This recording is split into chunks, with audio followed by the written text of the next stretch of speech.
Everyone thinks human flight began with wings. They're wrong. It started with fire and a silent, soaring dream. Before propellers whirred or jet engines roared, humanity looked to the skies and imagined floating, not flying like a bird, but drifting effortlessly above the familiar earth. This wasn't a sudden leap, but a slow, silent ascent, born from curiosity and the simple observation of smoke. For centuries, the idea of flight remained tethered to myth and legend: Icarus, winged gods, fantastical beasts. But in the late 18th century in France, a different kind of magic began to stir, not of feathers and wax, but of linen, paper, and the invisible power of heated air. The year was 1783, and two brothers, Joseph Mitchell and Jacques-Étienne Montgolfier, paper manufacturers from Annonay, France, were captivated by a seemingly mundane phenomenon: the way smoke from their fire rose. They theorized that it wasn't the smoke itself, but something within it that created lift. Their initial experiments were small, almost whimsical. They'd light fires under small paper bags, watching them float to the ceiling. This simple act, repeated in their quiet workshop, held the seeds of a revolution, a quiet defiance of gravity that would soon astonish the world. The brothers believed they'd discovered a new, lightweight gas, which they called Montgolfier gas. In truth, it was simply hot air less dense than the cooler air surrounding it, creating buoyancy. But their misunderstanding didn't diminish their ingenuity, only fueled their experiments. Their first public demonstration took place on June 4, 1783, in Annonay. A large linen and paper balloon, nearly 30 feet in diameter, was inflated over a straw fire. It ascended for 10 minutes, covering over a mile and a half, before gently landing. The news spread like wildfire, reaching Paris, the intellectual heart of Europe. The French Academy of Sciences, initially skeptical, was intrigued. They invited the Montgolfiers to demonstrate their invention in the capital, promising funding if successful. But the Parisian experiment needed to be grander, more spectacular. For this, they designed a magnificent balloon adorned with royal symbols over 50 feet tall. The stakes were high, public perception and scientific credibility hung in the balance.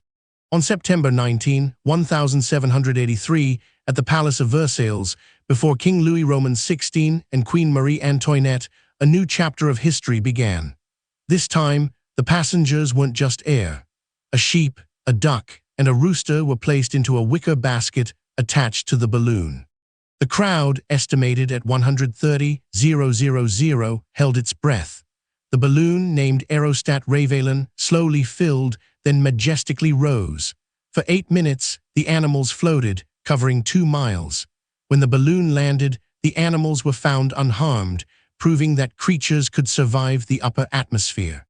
This pivotal flight paved the way for human passengers.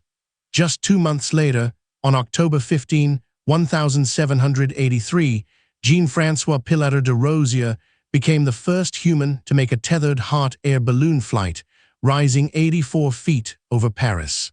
The true, untethered human flight followed on November 21, 1783. Pilater de Rosier, accompanied by Marquis d'Arlanz, ascended from the Château de la Muette. They soared for 25 minutes, drifting gracefully over the rooftops of Paris, reaching an altitude of 3,000 feet. Imagine the feeling: the silence, broken only by the crackling fire below, the wind whispering past. Below, the world unfurled like a living map, tiny and distant. It was a view no human had ever experienced, a profound shift in perspective. The Montgolfier brothers' achievement sparked a global fascination. Balloon mania swept Europe. Suddenly, the sky was not just a ceiling, but an accessible realm, a new frontier for exploration and adventure. But with the triumphs came challenges. Controlling a balloon's direction was nearly impossible. They were at the mercy of the winds. Landing was an adventure in itself, often in startled farmers' fields, far from the intended destination. The Montgolfiers' fire balloons were soon joined by hydrogen balloons, pioneered by Jacques Charles and the Robert brothers, which offered longer flights and greater altitude. The race to conquer the skies had truly begun, driven by both science and spectacle. Yet even with these advances, the hot air balloon retained a unique charm. It represented a gentler form of flight, an unhurried journey, a silent communion with the clouds, far removed from the roar of later inventions. The dream of floating above the world, born in a quiet French workshop, continues today. Each sunrise, hot air balloons still ascend, carrying passengers on silent journeys, a timeless echo of those first brave flights that opened the heavens to humanity.